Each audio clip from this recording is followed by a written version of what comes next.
Hi everyone, I'm Jaipaul Massey-Singh, CEO at the Brampton Board of Trade, and thank you for joining us once again for Expert Series. This is our series of conversations with subject matter experts and thought leaders on the perspectives and the ideas that are driving businesses to grow. Today we're joined by Jeremy Berriault of Berriault and Associates. He dubs himself as the evolutionary agilist, and Jeremy has recently published a book all around agile thinking within organizations, basically teaching people how to better utilize the systems that they have and tools that are available to optimize their results and increase their impact. Jeremy recently, as I shared, published a book on the topic, and we're really excited to have Jeremy, a fantastic member of ours, join us today to explain a little bit more about how organizations can adopt an agile mindset and what that means to make these types of changes in organizations, which right now in today's day and age feels extremely relevant with so many things changing around us at all times. Yeah, the amount of change that's been happening, if you compare it back to 1980s, it's unbelievable how fast it's going. And the World Bank, they came up with a study, and they show how the productivity growth happened year over year. And if you look at it now in 2025, and compare it to the 1980s, the growth is actually half of what it used to be in the 1980s. When we have the agile principles that they talk about, like since 2001, when the manifesto for agile software development came out, it was revolutionary. Everyone thought, hey, this is great. We're going to be able to get stuff done better and faster. Mm-hmm. And we're going to be more productive. But it hasn't. We've seen it decrease over the past 20 years. Yeah. So for me, one of the things I've looked at, especially over the past 6 years, is I've noticed that organizations, they bring in the framework. They say, okay, we're going to be agile. We're going to do this whole transformation, and they don't look at the behaviors in the background on how the people work together and how they understand each other, how they communicate, and how they work. They just focus on the process and get things through. And a lot of the stuff I've done, especially over the past few years, I've looked at small businesses and smaller organizations that are not technology teams. And I look at them and say, you can do this. And I show them. I've shown a jiu-jitsu club just 3 months ago on how they can use the agile principles. They have a greater retention now in their student base. They have more growth. We're bringing in more and more students. And for the owners of that club, they're seeing a greater improvement in their bottom line, which is improving their profits. And it's making their lives easier as they do it. And that's just one of the few stories that I have that I show that using these agile principles, you are able to do whatever you want. And you're not constrained to the old traditional way of you're the boss or this is the team, this is the process, just do it. It's now, okay, how can we make things better for ourselves? So lots of stuff to unpack there. As always, you started off mentioning that this was a mindset or a process or approach rather that came about from software and technology-driven companies. Yeah. But you're suggesting that this is not something that's unique to that industry. So why don't you talk a little bit about that? Yeah. And what does that framework look like? I think that was the term you used, a framework. Yeah. So I look at it more as a ecosystem. So if you look at an ecosystem is different elements that are in sync, that are aligned to try to grow. And whether it's nature or like your neighborhood, a team, whatever, it's all considered an ecosystem. The more everything is aligned, the more it survives. Mm-hmm. When something is not aligned or there's some sort of trouble, the ecosystem fails. So for me, I look at it, that's what I see as, I consider that as a framework. I don't call it a framework because when I see frameworks, I call them tools. Mm-hmm. Because a framework, a process, is just something that you use to get to your end goal. How you function within it, that's whether it determines whether you get there faster, slower, or with like a lot of frustration. So in an organization, are you talking about tools and frameworks that one is bringing in, like when you work in a consulting capacity, or are you utilizing the tools and frameworks that already exist in the company, or is it a little bit of both? I use a little bit of both. Mm-hmm. Like when I go into an organization, I first look at what they're doing and understand where the behaviors sit, where they are, where their gaps are, where their bottlenecks are. And then I also take a look at their processes. And then from there, it's like, okay, we can tweak things here and there, or we can bring in something new. And the one thing I don't, and my team, we don't do is we don't come in saying, you're a Scrum team. So I don't care what you think about Scrum, but you're a Scrum team from now on. We go in, it's like, okay, you guys are sort of functioning under Scrum, but you're kind of Kanban. Like there's over 30 different Agile frameworks out there. So to be just focused on one is kind of insane for me. If I know how the team works well together and make them communicate, it doesn't really matter. And what if I'm a team that doesn't have a Agile framework? Or we're just an organization that's functioning as it is. Yep. We know we can be doing better, but we're not really sure how. Help me understand that piece. So from there, it's, again, I understand how everything goes. I want to see how the workflow goes, what your value stream is like. And once we understand that, then it's easy to work with you and say, what do you feel you can do better here? So it's a true coaching moment where we help the organization, a small team, a small business, figure out for themselves. So we lead them in that direction. And yes, we have the ideas, we know what works and what doesn't. But we want to make sure that to get the better buy-in, like not just from the leadership, but from the entire team, we want them to be involved. Because when they're involved, then the buy-in is easy. It's, hey, you guys built this, you guys want to run with it, you're going to go with it. And it's going to be easier for them to do that. And it's better than me. I had a VP a while ago say consultants come in with basically a flaming bag of dog poop and just leave it on the porch. Right. We don't do that. Like we want to be able to have everyone be self-sufficient. Yeah. So we're working ourselves out of a job. Yeah. And that's the ideal, right? Yeah. And it's funny you talk about that piece around having adoption, and something I learned really early in my career that was such a small change in terminology, but I thought was such a big shift in mindset for me, was the idea of buy-in is when you have something you've built and you're trying to sell it to somebody versus ownership. It means they've built it with you. And that small shift in mindset of are you trying to get a team to buy in or are you trying to get them to own it? And if you get to the latter, then the results you get are so much greater. Yeah. And it's interesting you say mindset. Like I know a lot of people when they say, oh, you have to have the Agile mindset. You have to have this type of mindset. For me, I see the mindset as the last thing. So you and I, we've talked about Simon Sinek and his golden circle. So to me, your mindset is your what, right? Your why really is your ethos, which is your character, with your values.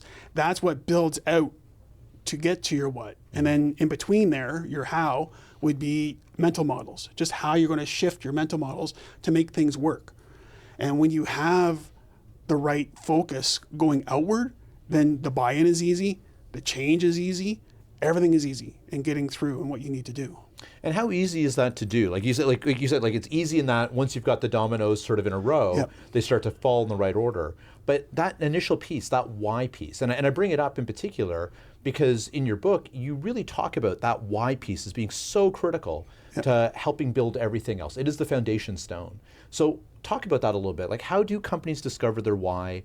How easy is it to, because I think a lot of companies know what they do. I don't know that every organization knows why they do it. No, and you're right. It's a very hard thing to figure out. This is one of those where you have to really take a good look inside, just within your organization, company values, your mission statement, your vision statement, and how you feel in achieving those type of goals. Because you could have, you've seen companies, I've seen them where they have a mission statement where it's like, we're going to be the best company on this planet. Okay, cool. So is everyone else. How is that differentiating from yourself? So you're not really finding your why, you're just kind of saying what everyone else is saying. Right. But if you want to say what the company is saying, what you feel, what the company feels, and what they're trying to do, then that's really, once you get past that, everything else is easy. Sure. Like it's not a difficult thing to do in that to push forward. The difficult part is sitting and you actually have to look into yourself and say, all right, what are my values?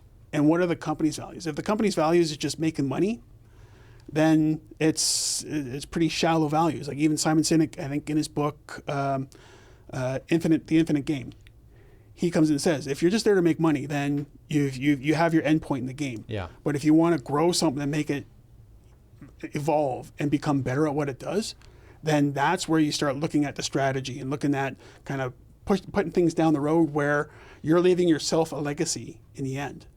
Can you talk a little bit about an organization or a company where you've done this part of the journey with them, that they existed, they were a functioning business, but in order to move on to the next level, you had to go back to that why and the discovery around the why. Can you tell a story about that? So the best story I have right now, like most recent, is again that martial arts school, because they were solely focused on making money, and it made sense. Like they want to bring students in, they want to keep the students there, they want the income coming in, because it was a whole new club, and they wanted to work through it. And when I stepped in with them, first thing I focused on was, okay, what are your values?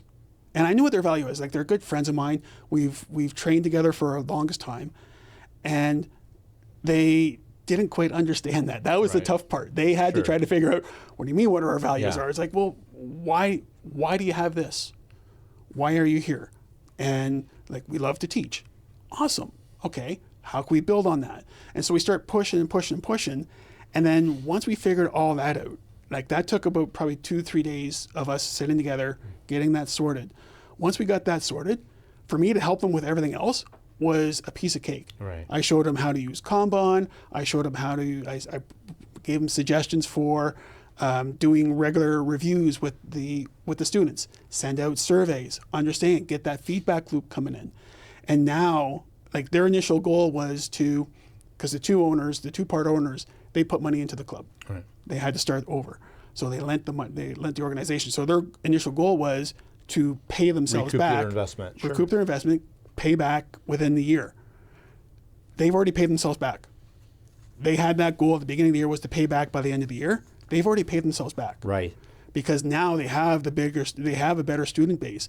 They have the attrition rate, usually in martial arts clubs, any martial arts club, is relatively high. Like, you can bring in one student, but you may lose two. Or you bring in two students, you may lose one. Right. There's always going to be like a plus or minus. They now have a plus. They bring in, their goal is to bring in 5 new students and only lose 1 a month. And they're hitting those goals. Right. And it's partly because they keep the Agile principle of feedback loops and moving across and changing how they do their teaching and their training, and how to use their space more effectively as well. When you're talking about this, and help me understand, and those who are listening understand a little bit better, a lot of what you're describing sounds like optimizing and putting in processes. I think a terminology that people are much more familiar with versus agility is that of lean. Yep. And how is lean versus agility? What are the differences here? Does one focus on something different than the other, or you just help us understand it? Because I think people are familiar with that terminology, and it sounds like you're talking about similar concepts. Yep. Lean, I think when lean came in, it was all about process optimization. And then agility came in, and they kind of added a little more oomph to it, a little more mustard, saying, okay, it's not just process optimization, it's more customer impact, understanding the customer, being self-organized teams. So lean focuses on your processes. Agility focuses on not just a self-managed team, but it also looks at how the organization as a whole works together. Right. Like, if you can have an Agile team working for software development. I'll just use that as a big example. They're doing Scrum, they're the team themselves. But when you have a hierarchy and a command and control status within the organization, that team's not going to do as best as they can. So agility is focused on an entire organization, not just lean processes for a department. This is how an entire organization works. One company I worked with, they focused on a lot of individual reviews, year-end reviews. I've had them, you've had them, we've all had them. They're about as fun as getting hit by a truck sometimes. But this organization, I told them, like, stop doing individual reviews. And they're like, they got confused. They were like, thought I was out in left field. And I said, still do the reviews in that improve your employees and how they perform and how they work. But overall, if you're doing bonuses or anything like that, you set it as team reviews. Because when you set it as a team review, now the team wants to work together and help everyone out to become better at what they do. If you do individual reviews, you can have a rock star on the team, but that rock star is only going to look out for themselves to have that better review. You have a team review. Yeah, okay, so you do bonuses, you split the pot a little bit more, but everyone gets a piece. Yeah. Everyone pushes forward. And it's the organization that pushes forward as well. So that's another example I've used with an organization from I can see that. Agile And I see that perspective. that dot, then the line sort of connecting those two dots of the why and where the frameworks come into place. Because if you understand why we're here, then you can set up the incentive structures and the feedback loops to say, are we achieving this? And if so, here's how we're going to incentivize people's behavior so collectively everyone's pulling in the same direction. Yes. You talked about the command and control piece. Yes. Talk about leadership style here. Like what does leadership style in agility models look like, or what type of leadership style best suits a company who's looking to become more agile? For the longest time, everyone was saying you have to be a servant leader. Yeah. You have to help the teams get what they need to get and push forward. I've studied a lot of different management styles, leadership styles. I'm focused a lot more on adaptive leadership, where adaptive leadership is kind of like the overlap between servant leadership and transformational leadership. And maybe define those first two concepts to help us along here. So servant leadership is basically you're the servant leader. You're trying to, you help the team. You, whatever blockers they have, whatever issues they have, you're there to help remove them. You're there to get them to push forward. A transformational leadership is kind of like the rah-rah, okay, we're all happy, we're gonna push forward, we're gonna become better at what we do. Adaptive leadership is kind of like the overlap in between, and it adds in a little bit of command and control in it, where you're changing how everyone works together. And the main part about this is style is that anyone can be a leader, right? It doesn't matter of title, and it's just a matter of who's going to step up and play a role in a leadership role, regardless of what's going on in the team. One team I worked with, there was like software developers, testers, business analysts, all that. And there was one point where an issue came up and everyone was just kind of stumbling, finger pointing. And it wasn't until like this one QA analyst just stepped up and said, look, this is what we got to do. Right. They were definitely stepping on toes because there is a team lead there that's supposed to their role is to manage everything. Well, this QA person stepped up and took that reign and said, this is what we got to do. This is the path we got to take to make this right. And no one really batted an eye because now that person stepped up. It's like, yeah, that's right. That's the right idea. Let's push forward. So any team can use that style. And that's the one thing I love about that style is like, I'm a very outgoing person. Sometimes I've been told I've been blunt and bring things straight forward. And I don't want everyone to feel that, hey, adaptive leadership is being that type of style. No, everyone has different ways to communicate, but it's just taking the courage and the trust in everyone around. That's what's going to build, and that's what's going to make that work.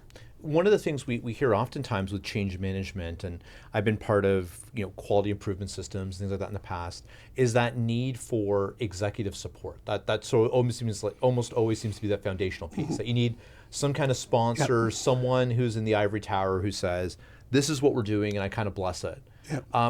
But you're describing something a little bit different here. You're describing something that comes from the bottom up. Talk about that dynamic. Have you seen places where that's been a tension? Because I suspect many of the people who are listening to this, because they're members of the Board of Trade, we've got that mix of folks who are owner, operators, founders, and C-suite. But we have a lot of folks who are middle management, leaders who are still aspiring in the organization. And I'm sure you're talking to a lot of people right now who are listening to this saying, this all makes sense, but I'm not the person in charge, and I don't get to make this call. So let's talk a little bit about that. So I just finished reading a book called Leadership on the Line. And there was a quote in it, and I never heard it before, and it just kind of hit me when I heard it, is people don't fear change, they fear loss. So I like that. If you think about it from any sort of transformation, the way transformation should be is that, okay, you have a start and an end. And to get the buy-in for everyone to get there. And normally everyone is so focused on the leader hitting like, hey, yeah, I'm going to rubber stamp this. Which means great, okay, cool, you're rubber stamping it, but are we really doing this? And for the middle managers, they tend to feel, and I used to be a middle manager once, and I've gone through a change as a middle manager. And it's one of those that I get the cognitive bias of like pessimism. Like, oh, yeah, okay, sure. This is going to work just like last time. Sure. Awesome. And so when I have that frame of mind, I've already lost. Yeah. You've already lost everything. You don't like, regardless of the buy-in you have, even with the executives, you've lost buy-in in the middle. It's not going to work. So one of the things I help teams work with is identifying those cognitive bias, identifying those logical fallacies that are going to get in the way and stop them from doing stuff. I have a deck of playing cards. I went with a team and it's like, okay, kind of shifting them out, and we would go through a meeting, and like there'd be different cognitive bias, like pessimism, sunk cost, all this. And we're going through a meeting, and then the game was, if you see a cognitive bias, you put the card down. If you have that card, you put it down right away. And it was funny that like in the first 10 minutes, a lot of cards were coming down because everyone was coming up with decisions, but there was not a lot of data or facts behind it. So for middle managers, that's the time when they should be identifying and looking at themselves and looking for those cognitive bias. Like, what data do you have for your decision? Okay, you have data? Awesome, let's go through it. Yeah. If you don't, all right, we need data. We need something to go through, because like an agile transformation or any sort of transformation change, it's been done before. There's not one change out there that probably no company has done at least once. And the thing is, though, not every change is the same. So if you come out, and I've had this with one person, it's like, oh, I'm not doing this. This agile transformation stuff's not going to work because it didn't work in the company I was with. Like, well, the company you were with was 10 years ago. This is a different company. This is a different team. This is a whole different dynamic. Yeah. So don't quash it right away. Let's work with it. And that person actually became the biggest proponent. He was my champion for the rest of the change. Sure. Well, usually when you get those people, they're equally strong in their opinion one way or the other. Yep. When you're talking about things like cognitive biases, when you're talking about these sort of, the process of behavior change and these sort of iterative things, your pieces here, what I'm really hearing you talk about is culture change. Yep. And that's what that's what cognitive bias is at the end of the day for most organizations, right? This is how we think because this is how we've always done it, or these are our beliefs in the world around us. Yep. So talk to me a little bit about that. Like, what does culture change look like? I think for many of us, we understand it conceptually, but maybe are struggling to articulate it if we haven't gone through it ourselves. Mm-hmm. Can you talk a little bit about a client you've helped or some of your experiences where culture changes help facilitate this journey? Yeah, one of the biggest teams I've worked with was 2 development teams. There was about 40 people, which was big to begin with. Even in an agile team perspective, it's pretty big. And they went through all the training, everything was fine, but they still had the old waterfall, different departments within the team. Sure. This is how it's going to work. And what I did with them, first off, after a couple of meetings, when I noticed this, pulled everyone aside, is okay, I'm going to try something different. You're probably not going to like this, but let's see how it works. And they're like, okay, well, what is it? I'm like, I'm not telling you. It's a surprise. I got to let you know. You're going to see when we get into the meeting. And I can only imagine how people must have looked walking into that meeting. Oh, the consultant has a surprise for us. The consultant has a surprise for us. And one of the things I did was I started off the meeting. We did some mindfulness exercises. Okay. That kind of freaked them out. I said, okay, we're going to do some box breathing. Yeah. Just everyone chill out. We did some box breathing. And then in the end, the meeting was set up in such a way, it's like, oh, the status report from developers. This is a status report from QA, a status report from this. I go, we're not going to do that anymore. There is no QA, no developer, no business analyst. Like, what? I go, okay. There's no QA department. There's no development department. There's no business analyst department. There are disciplines. You're all of a different discipline. So we're all equal here. And I'm going to ask one person at a time, not like the head of development. I'm going to ask one person at a time, what's going on? How can we move forward? And what do they need help with? And for the first probably 20 minutes of that meeting, they were a little curious, yeah, everything's fine here. I'm like going, well, I know that everything's fine. Sure. I know. Come on, talk. And it was helping build the trust. It's like, you can say it, because if you don't say it now, then we're going to find it later on, and then we're going to be stressed. Yeah. If we find it now, if we help you now, yeah, it might be a small inconvenience for someone to help, but it's going to save us time and energy down the road. And after a while, it got to a point where I was able to step away and I was just listening to the meeting. Sure. I was sitting in the corner and they adopted it. Their culture completely changed.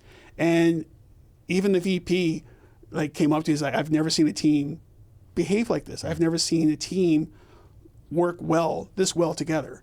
Like they had a project they were working on when I came in. They said it was going to take 2 years. We were done within a year and 2 months. And it was great. And like I said, I want to work myself out of a job. I worked myself out of a job. I was supposed to be there for 2 years. I was there. I was gone 8 months sooner. Sure. And it happens. But every once in a while, I still talk to those people. And I still hear like they're still doing it. They're still keeping up. They're still making the changes. Some of them reverted back. It's going to happen. There's always going to be some recess with anything. But everyone else, for the most part, they're going ahead. They're pushing forward. And my goal when I talk about an ecosystem is how everything evolves. That's why I call myself the evolutionary agilist, because everything does evolve. Agility evolves. Organizations evolve. So when you have that one small team that's making a change, everyone else is going to see what they're doing. Sure. They're like, we want to do that. How can we and get it that? grows, Yeah. and it grows, and it grows. I've done talks where I've done workshops where I had little things set up, and it was really to show how everything could grow when the process changes and everyone sees. And you can literally see table after table after table, everything like light bulbs going Sure. off, everyone seeing how it can work and how it works well for them. It's neat when you can see ideas spreading like the viruses that they can be in those Yeah. fun ways. Yeah. I want to come back to this piece around the evolutionary piece and how organizations find themselves needing these types of changes. Mm-hmm. But before we go there, the theme that comes up over and over again, everything you've talked about, is you've dropped some terminology here and there, and you've used the term frameworks and tools and so forth. But fundamentally, what you've always been talking about is people.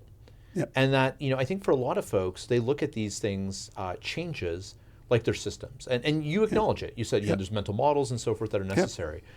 But this is a people thing. Yes. And that's what a lot of organizations don't see. And then when I come in and I talk about this, this is the fluff. I don't want to deal with the fluff. I want to go through it. It's like, hold on, we'll go through all that. Yeah. Don't worry. Let me deal with this. And it's like, trust me on this. And I do have to build a lot of trust fast because they don't like, I had one VP say, it's like, I don't want to do this kumbaya stuff. Yeah. And it's like, okay, how about we do this? I'll still work on this, but I'll do this on the side. And we'll just see how it goes. Sure. And sure enough, everything starts changing and they're like, oh my God, this is great. And it's like, well, yeah, because now the teams are working together. Right. Like for us, we use 5 behaviors and everything DISC. These are tools. These are tools that we use. These are assessments. They're 5 behaviors is based off the book, The 5 Dysfunctions of a Team. Oh, yeah. And everything DISC. There's the DISC model that's been around for forever. I think since 1920s, somewhere around there. Okay. Was when the initial thought came out, and we use those just more as a tool and as a foundation. We don't use that as like, oh, you are a D style, I am a C style. Okay, this is how we... You take that back right now. I'm a D style, I'm a pure D style. But we don't we don't pigeonhole anyone in that. We just use it as, this is going to help us figure everyone out. Sure. This is how I take in information, because for me as a D style, if you look at DISC, dominant, I am very straightforward. I want data, don't sugarcoat anything with me, and I don't sugarcoat anything with anyone else. But if someone's on the influence style, they like the data, but they like to talk. They like to be social. They're they like the flower stuff. That's me. Yeah. And it's understanding that, at least to the point where I can still have a conversation with you. Sure. Like we've been having a conversation now for the past little while, and we're not getting on each other's case. We're not getting frustrated. Yeah. We're having a very good, colorful dialogue. And it's because I understand that, and how you take in information, I'm going to give you the information that you need to understand. And everyone else that's watching, I try to give the information that, so at least all the other styles can figure it out. It's like, oh, okay, now I see these points. Sure. And It's not to put a label. It's just more so to point out that there are differences, and we have to be accommodating of them. Yeah, and that's where the biggest issue with where agile transformations, that's where they fail. Yeah. Is they fail because they don't take the human aspect into it. They're like, oh, you're going to go for Scrum training. You're going to be a product manager training. You're going to go through all this, and you're going to learn these processes. Good. Now what? Yeah. Right? It's me giving you a hammer and saying, here, put this screw in the board, please. That's not going to work. So when I go into organizations, I use these as a framework. I use this as a base, and then I look at the processes, look at how everything works together, see how everyone works together, say, all right, here are the small changes we can do to make this better. Right. And get them involved in the changes. Right. And once you get them involved in the changes, again, we just talked ownership piece it's again. just cakewalk for everyone. Now, this is great, and you've talked a lot about what a agile transformation can look like, and what it can mean for an organization. So let's take it a step back now again for the audience that's viewing or listening to this. I'm now a manager in an organization, and I know things aren't working as well as they could. When do I know this is a path I could be going down? Where does this start for me? As a leader in an organization, maybe not the top. To your point, I don't necessarily have to be in that C-suite, but I'm leading a team and I want to do better. What do I look at first? Where do I start? I think once you got that gut feeling, that should be the trigger. It's like, okay, I got to try something. Right. And really, it's talk to the team.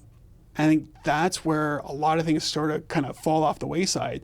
Is managers and leaders seem to think that I'm the leader. I have to come up with the idea. Right. And it's not the case. It's like you said, like bottom up.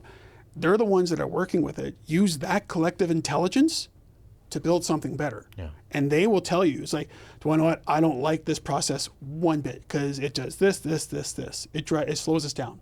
All right, what can you do to do better, make it better? Or we can cut these three out and we can do this instead. Sure.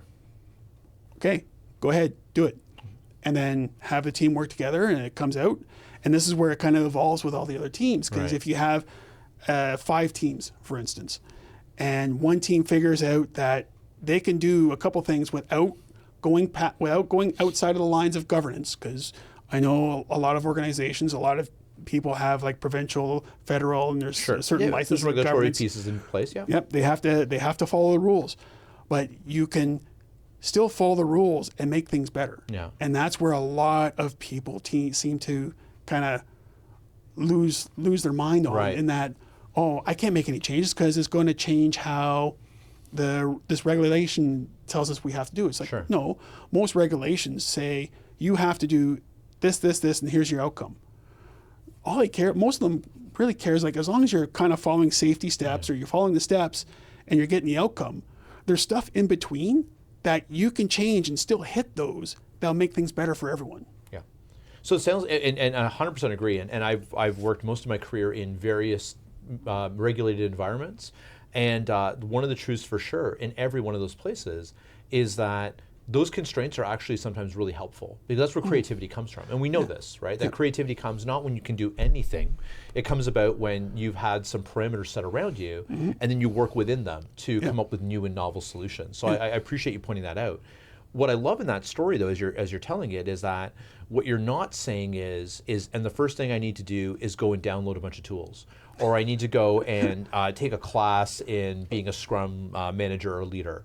What you're saying is go have some conversations with the people on my team, understand where there's some opportunities for some improvement, and then start working on those things iteratively. And then I take it where the tools come in is as I want to scale those changes up, or as I want to turn those small changes into ongoing processes. Is that a fair way to describe it? That is definitely a fair way to say it. And as we're talking about this, I'm reminded of a quote by Jocko Willink, and he says, "Discipline gives you the freedom." Yeah. And as long as you have the discipline, like you have the governance and all this, the regulations, the rules, the guidelines within as leaders that you give the team, you give them those guidelines and say, "Hey, go, hit the road." And they will figure it amongst themselves and make it work for them to push forward. Are you getting up at 4:30 every morning like Jocko? I'm getting up at 4:45 every morning. That's impressive. It's not Jaipaul level. That's still It's not pretty Jaipaul impressive. level, That's no. still pretty impressive. The fact that guy posts every morning his watch when he wakes up is kind of freaky. Yep. But I love that, and you're right. That discipline piece and turning those small changes into ongoing disciplines is how you can make those big changes over time. Yep. Last couple questions around the process itself. What's the right size organization for this? We talked about it's kind of agnostic of industry. Yep. I know you cited a few examples from software because this is where the discipline came from. Yes. But it can apply to any industry. And jiu-jitsu sounds about as different as software development as I can imagine. But in terms of organizational size, is there like a sweet spot? Does a team need to be a certain level? Like, what's my readiness for this look like? You can be agile from one person to 1,000. Right. It's just how everything kind of plays out. I have one of my associates. She runs her own business for mental health. I helped her change how she focuses on how she does her work, and it's just a simple Kanban board. It's like, okay, here, just do this, do this, do this, and this is going to help kind of organize her thoughts and get through. And I've worked with one of the big banks.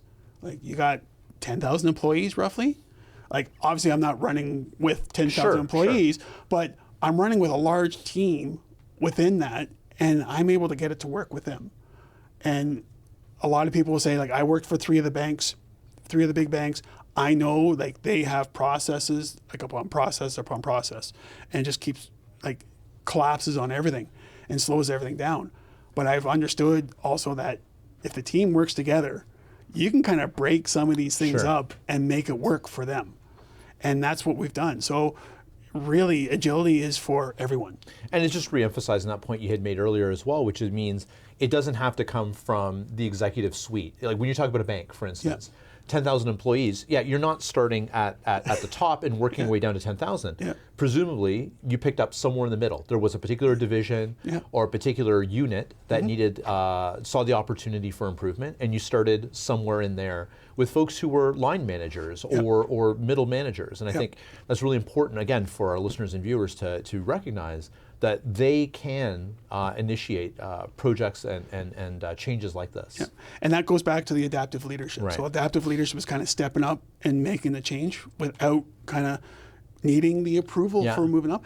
And it's interesting when you see managers, like middle managers, think it's like, oh, I can't make these changes because I'm going to piss off my boss. Sure. It's like, well, you're the VP and anyone above you, they want things done more effectively, more efficient, and they want better productivity. So if you're doing something to hit those three, how are they going to get angry at you? Oh yeah, no, you can be very disruptive in an organization. I've learned, so long as you're delivering what the organization still needs, along with the why. And I think that's why that why exercise is so important, because that's where you pull in those elements as well. Does your why include larger organizational goals? Does it include larger organizational prerogatives? And if so, then your why can be perceived, or your how rather can be perceived as being disruptive, while at the same time still being very much embraced in terms of the results it delivers. Yep. As long as your goals align with all the goals that move up, then you're off to the races. I like that. A couple more things just before we give you some last thoughts there. So we talked a lot about how this is people, how this is culture, how this is change, how it's about connecting, listening, all those things. The nature of work is so different now. Yeah. And there was a time where conversations like that were so much easier because we just interacted in office space, and that teams were more likely to be geographically close together. You're now describing a process that I perceive as being a lot of communication, not just in the formal meeting sense, but a lot of like day-to-day checking in, becoming part of that culture change stuff. Yeah. How do you manage? How have you helped companies do that when people are more commonly working remotely, sometimes not even in the same time zones anymore? Yeah. That's it's very tricky. Yeah. In that, especially now, like, because of the pandemic, obviously everyone's like Zoom, Slack, you name the tool, everyone's been using it. And one of the teams that I worked with, what I told them was when they do Zoom calls, they have to have their camera on. Turn the camera on. And like I had somebody who's like, well, I'm in my pajamas. Like, well, change your top. Sure. Like, but as long as you're an insurmountable issue. Yeah, it's not a big deal. Like, put something on, or if you're comfortable, then like there's no judgment. There's like, and this is where I build out the trust with them too. It's like, Sure. Like you're just there. I just want to see your face. Yeah. Because when you see people's faces, then you understand, then you get the connectivity, you get the connection. And also you get people, you don't see people doing this on their phone while you're trying to talk. Yeah. So it's keeping that engagement. And for the office, for in-house, like when people are going back in the office, it's a quick 5-minute conversation. Some leaders, I tell them to go on an Obeya walk, or go to Obeya room and do a Gemba walk. And for those that don't know what a Gemba walk is. I was going to say, this is when you're going to have to break out for folks. So an Obeya room is basically, from an Agile perspective, is like a room that has all your metrics. And it's just kind of like where everyone kind of goes. So this is like where the posters with the dashboards and all that exists? Dashboards, all that exists. It gives you the information of everything that's going on. A Gemba walk is really when leaders will go out and talk to everyone and talk to the teams and just see how things are going. It's like almost like hey, you're working on this. How's it going? Even manufacturing now. A lot of manufacturing organizations are doing Gemba walks where they walk through the floor and it's like, hey, what are you guys working on today? What are you doing? Like, how's this going? How's this going? And those, from a leadership perspective, that gets the connection with the team. That gets the general connection with the team. They say, oh, my VP, my president, my director, whomever, they care about what we do because they're asking those questions. And when you can still do these Gemba walks virtually, it's really just kind of pick up and ping someone. Hey, how's it going? When your teams are when your teams are having team meetings, maybe see if you can jump on the link and just say, hey, what are you guys up to? Right. And just those type of conversations really kind of help build that culture, and where people feel the need to kind of help everything go along. One of the things I've been working on lately is creating a program with another partner, and we're calling it Heroes to Legends for leaders, where you can have hero leaders where they just kind of come in, they become the hero, and they walk away. Sure. But those leaders, you can have those managers, and then 10 years down the road after they're gone, are you going to remember their name? You want to become the legend. You want someone like, for me, my legend manager is William Elson. It was over 30 years ago when I used to work for them. And I think I stopped work with him in like 30 years ago this year, in 1995. He moved on. I still talk about him to this day, just because to me, the way he was a leader back then, like just shaped everything that I've been doing now. It just kind of flowed through. So we want everyone to become legends. Because when you become legends, then your organization becomes legendary. And when the organization becomes legendary, then like the sky's the limit for everyone. I love that. And I love how much, what you're describing here, it's about systems, it's about approach, it's about discipline. But really what it's about is just fundamentally, it just sounds like it's just good leadership. Yeah. Do you listen to people? Do you check in? Do you wait to be told what to do, or do you take initiative to do what needs to be done? Mm-hmm. Do you basically create space for others to share their points of view? Do you check in regularly? That sounds like what every good leader should be doing anyway. Yeah. And now you're just taking an approach and saying, okay, let's layer on something on top that turns this into habits that the organization can follow toward a goal, as opposed to just being a good team. Yeah. I love that. Last big question for me. So this all makes sense, but the nature of work is changing in this other very dramatic way. And that's not just about remote work versus all in person, but the role that now AI and other tools are playing, and language models and others. We have virtual coworkers. Some of us to different extents than others. Most of us at the minimum have some kind of virtual buddy or assistant that's helping us, but in some cases, very formalized. Entire departments in some organizations have now been outsourced to AI tools. How do you start to apply frameworks like this? How do you build trust in an environment where not every coworker you have is any longer a human coworker? Yeah. Well, I love AI. I think when it really started picking up a few years ago, I was a little bit skeptical because the way I saw it was, okay, it's just a glorified Google search. But now I use the tools. Now the teams I work with, I tell them they should be using the tools, and that's what it is. It's a tool. Yeah. It's to help save time and make everyone's lives easier. And everyone says like, oh, this is going to get rid of this job, get rid of this job. the one example I always use, because I'm a software tester by heart, I guess what I started off with, was I remember 30 years ago, everyone thought automation testing was going to get rid of all the testers. Sure. Nope. It just makes testing different. And AI tools are the same. I want to use it. If I can use a tool that saves me like an hour of research and do it in 5 minutes, and then I can focus on writing a paper. I can focus on creating something special for a team. I can do stuff that's has more value. And I think that's where step away from saying it's like, oh, this is getting rid of jobs. It's like, this is going to make my job, I have to think more, because now I'm getting rid of these mundane type of things. Now I can start showing more value and taking what that tool spits out and giving it something to the organization that is just going to improve the value of the organization and improve the value of yourself as you give it out. So what I'm hearing then in the context of an agility framework then is this idea then of if we're looking for places to optimize, it's not do we utilize AI or other tools? It's like any tool, a wrench or a laptop. Yep. How does it help me do my job better? Yep. And if you take that mindset, then it becomes part of the system as opposed to something you're fighting against. Yeah, there's a lot of things, like a lot of people talk about, like for software development, there's vibe coding, which is you kind of go into an AI tool, you say what you want, and it spits something out. Yeah. Well, that's great, but you still have to take that code and make it work and integrate and figure out how it's all going to tie in. Sure.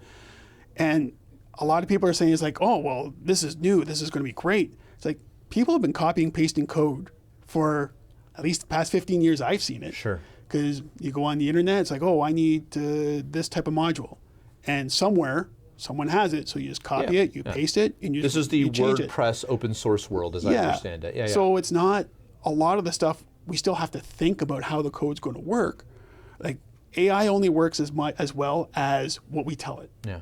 So at this particular point in time, AI is just as smart as us. Yeah. But we're smarter than AI because now we can think ahead. And by the time we think of something, then it goes into AI. Sure. AI is behind us. So we got to keep that kind of frame of mind, is that it's a tool. Let's just use it as a tool and show how we can get more value out of it and what we can do. I like that. Any final thoughts? Anything we didn't touch on that you think is important that those who are listening in should be thinking about, or those who are watching should be thinking about? I think one of the things that, and I've been really focused on this for the past few years, is the well-being of everyone. Right. Not just leaders, but within the team.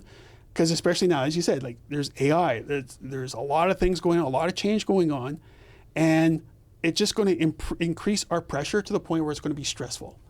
And we got to focus on how the teams not only handle that stress, but how they can cope and work together and get that done.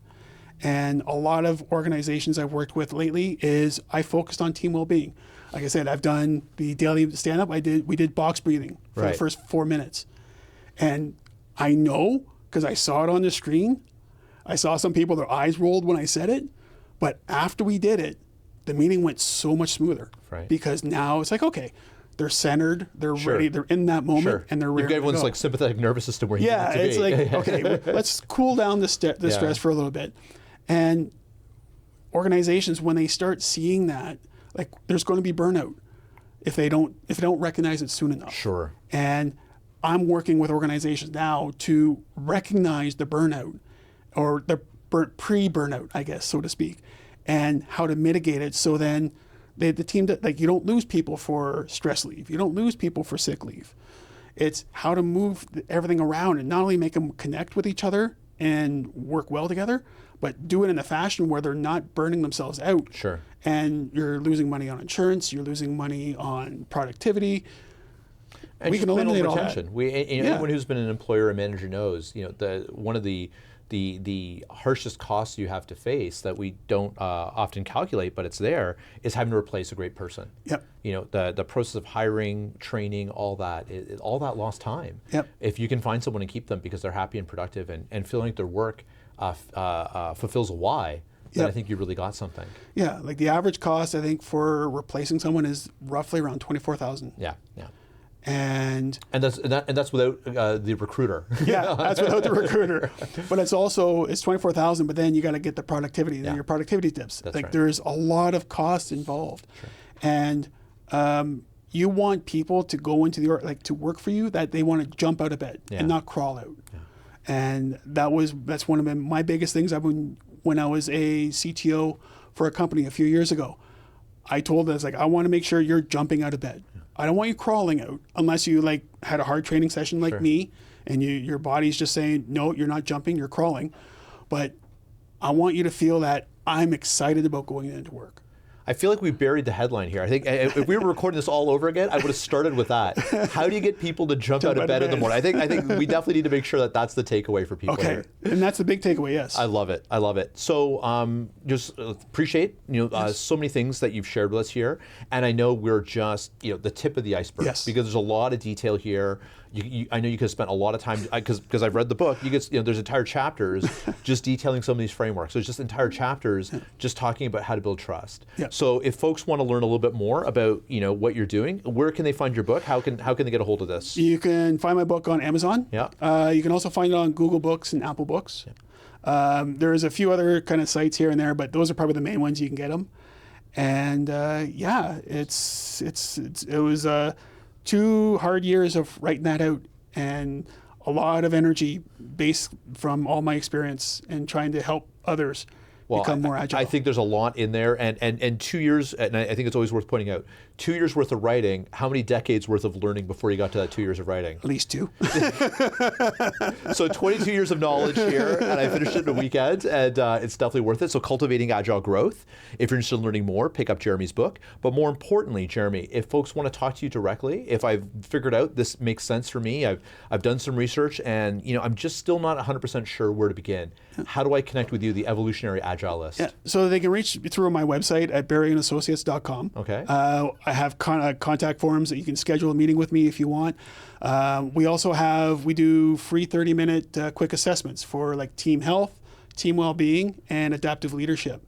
Just to kind of give you an idea is okay, here's where we're sitting at right now. And I give you a couple hints. Okay, this is what you can do to help fix that and help improve that. And if you decide I want to go for a bigger assessment, we have the Evolutionary Agilist Organization Assessment Index, where we look at 6 different items, 6 different areas, and we'll give you a score. And basically, it's out of 100. And if you're let's just say you're in the 20s, okay, there's a lot of agility stuff that we can work on. If you're in the middle, there's some things we can work on. If you're up high, awesome. Here's how we can keep you evolving. Right.